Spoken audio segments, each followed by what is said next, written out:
வீரன் அதிகாரம் படத்திற்கே டஃப் கொடுக்கும் வகையில் சென்னையில் நடந்த கொள்ளை.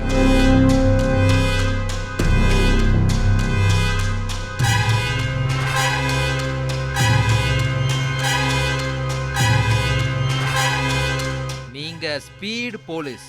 சென்னை போலீஸை பார்த்து கொள்ளையன் சொன்ன வார்த்தை. கொள்ளையடிக்க சென்ற கொள்ளையனுக்கு டிஃபன் பாக்ஸுடன் சோறு கட்டி அனுப்பிவிட்ட மனைவி.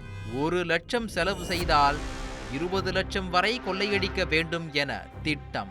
செயின் பறிப்பு கொள்ளையர்களின் குற்ற பின்னணி என்ன?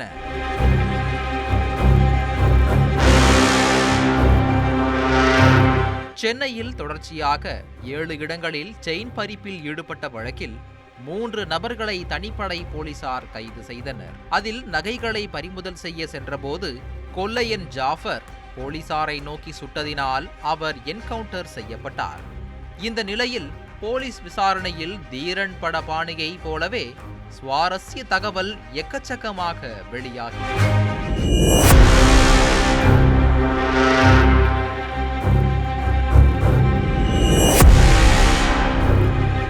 என்கவுண்டர் செய்யப்பட்ட ஜாஃபர் மீது இந்தியா முழுவதும் 150 வழக்குகள் உள்ளன.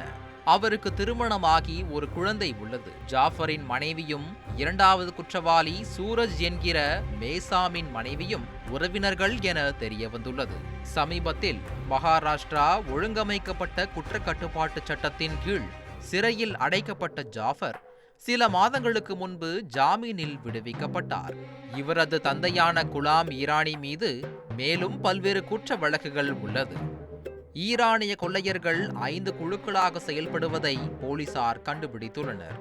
முன்னதாக சல்மான் என்பவர் சென்னைக்கு வந்து தனியாக நடந்து செல்லும் மூதாட்டிகளை நோட்டமிட்டு இது தொடர்பான லொகேஷனை ஜாஃபர் மற்றும் சூரஜ் ஆகியோருக்கு அனுப்பியுள்ளார். இவர்கள் அன்று காலை சம்பவ இடத்திற்கு வந்து கச்சிதமாக செயின் பறிப்பை முடித்துவிட்டு பறித்த நகைகளை சல்மானிடம் வழங்கியுள்ளனர். கொள்ளையில் ஈடுபட்டவர்கள் விமானம் மூலமாகவும் சல்மான் நகைகளை கொண்டு ரயில் மூலமாகவும் சென்றுள்ளார். மும்பைக்கு சென்றவுடன் வேறொருவரிடம் நகைகளை கொடுத்து உருக்கும் வேளையை ஒரு குழு செயல்படும். அதன் பின்பு நகைகளை பிரித்து பங்கிடுவதை ஒரு குழு செயல்படும் என போலீசார் தெரிவித்துள்ளனர்.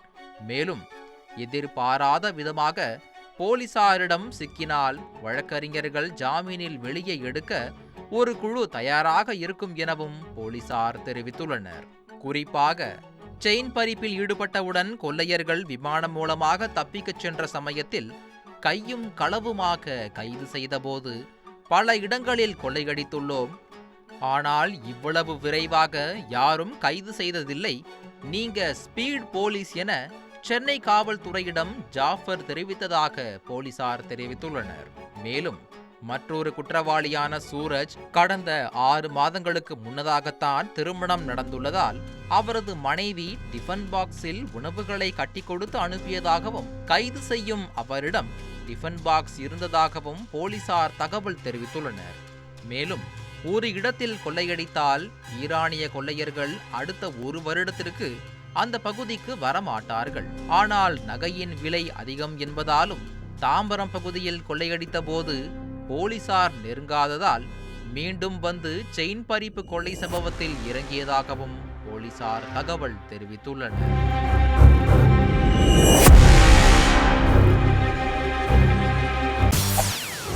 செய்திகளை உடனுக்குடன் தெரிந்து கொள்ள உடனே சப்ஸ்கிரைப் பண்ணுங்க.